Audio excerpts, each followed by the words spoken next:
What's up guys, Sarah back here again with another video, and in today's video I'm going to be showing you guys how to sword skate. If you guys don't know, the 30th year anniversary for Destiny 2 brought two new swords known as the Half Truths and the Other Half, although I am convinced that the other half doesn't exist. I haven't even seen it. I've only seen it in videos. It's probably a myth, but who knows. Either way, both swords could roll with a new perk called EAGER EDGE. Actually, they're the only swords that could roll with that perk at the moment. And they allow you to sword skate on everybody. It's actually pretty fun and pretty dope. So here in this video I'm going to show you how to do it on each character, as well as two different methods that you could do for the Hunter and the Warlock. So yeah, I'll see you guys in there. So let's go ahead and start off with what you're going to need. You're going to need either a Half Truth sword or the Other Half sword with the perk EAGER EDGE. This is what actually allows you to do the sword skate and cover all that ground that you want to cover on any of your characters. Now, to actually do this, it's fairly simple. When you switch to your sword, you're going to see the EAGER EDGE procs on the left. You have a very short window of time to actually do your attack. Now, to do this, you're going to want to jump, switch, and attack. And as you'll see there, it sends me flying a little bit, but it kills my momentum because I still have my sword out. What you're going to want to do is to put your sword away after you swing to actually continue to carry you forward. A little something like this. As you'll see there, I kept moving forward. Now, obviously, you're going to want to pair that in with your sprint just so you can get even more distance. And right after you switch weapons and do the swipe, you're going to want to jump again to actually continue to cover ground. So if you string it all together, it should be sprint, jump, switch, attack, switch, jump. So yeah, it doesn't require too much finesse to actually get done, but it can be a little tricky at first, but just keep at it and you won't have any problem. So again, the basic is going to be sprint, jump, switch, attack, switch, jump. When you're on a Titan, what you're going to want to use is strafe lift. This will actually give you all that directional control going forward that you're going to want. You can use catapult. I just find catapult to work better if you're using lion rampant. But if you're not using those, you could use strafe lift. Now, if you are using lions, you'll notice that you get even more distance out of your jump.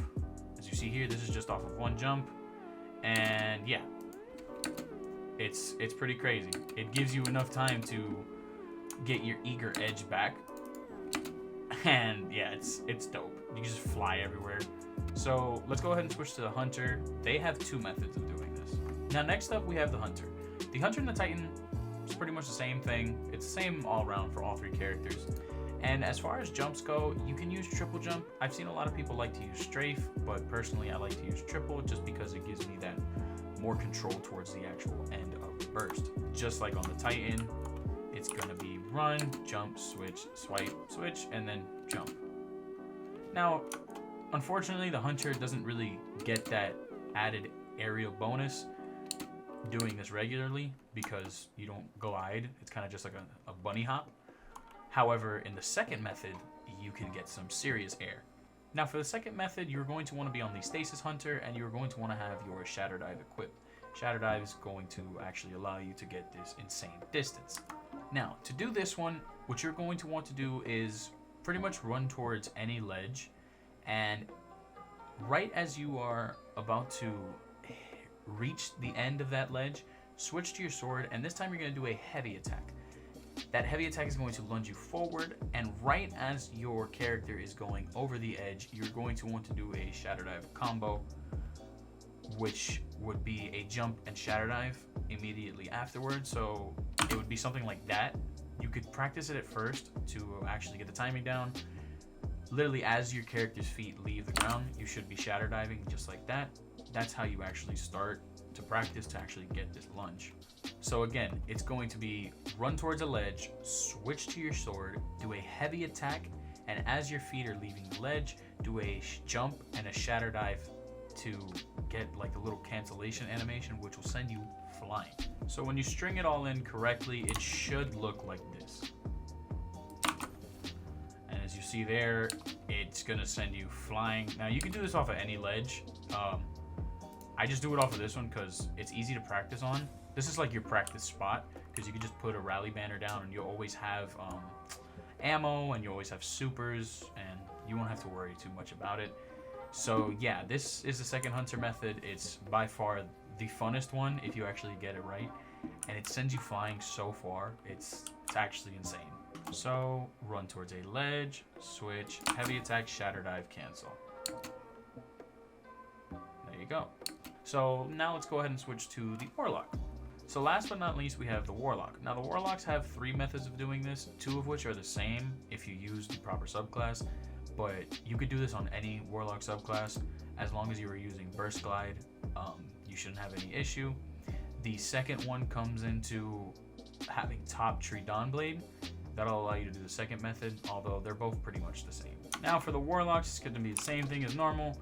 Jump, switch, swipe, switch, jump, and then it'll give you a nice little boost. Just keep doing your burst glides.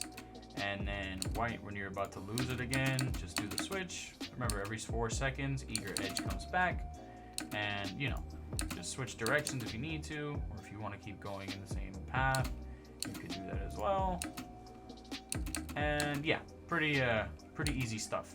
Now the second way to do this is using the Icarus Dash that Top Tree Dawnblade has. What you're going to want to do is right after you do your attack and you do your first initial jump, you're going to want to Icarus Dash at the very beginning to give you even more of a boost forward. So when you actually get it down, it should go something like that. Yeah, it gives you even more of like a initial like push forward at the beginning. Now this one's not necessary. It is a little like iffy with the timing at some times, but if you get it down, it's a lot of fun, just because it's very easy to like zoom around with this one, and it's Top Tree Dawnblade. Top Tree Dawnblade is not a bad option for whatever you are doing. So yeah, that's the second method for the Warlock. Let's go ahead and switch to the third. So the final Warlock method is going to be done with the same jump, and you're going to be using Well of Radiance to do a well cancel. This will give you a huge boost forward. So I messed up when recording.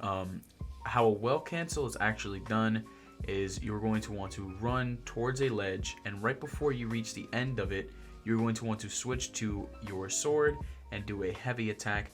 And right as your feet leave the edge, so when you're pretty much the first pixel in the air, you're going to want to do your well super into a jump, and it's going to be pretty much instantaneously. You're going to super jump, and it's very fast right after you leave the ledge, like almost instantaneously, and that'll actually give you that boost forward. So again, it's going to be run up to any ledge, switch, heavy attack, well, jump in a very, very, very rapid pace. Now I do it here on the Morgoth again because I get my well back fast if I mess it up. It's just to practice. If you're out doing it in the open world, it's going to be a little different. You're going to have to get the timing down very well. No pun intended. So yeah, you're going to have to get the timing down on point here before you actually go out in the open world, because the last thing you want to do is be running around trying to do a speed run, and then oops, I dropped my well that I was going to need for later. So yeah guys, if you enjoyed this video and it helped out in any way, please drop a like and let me know in the comments below. And as always, I've been Seraph. Peace and love, and I'll see you guys in the next one.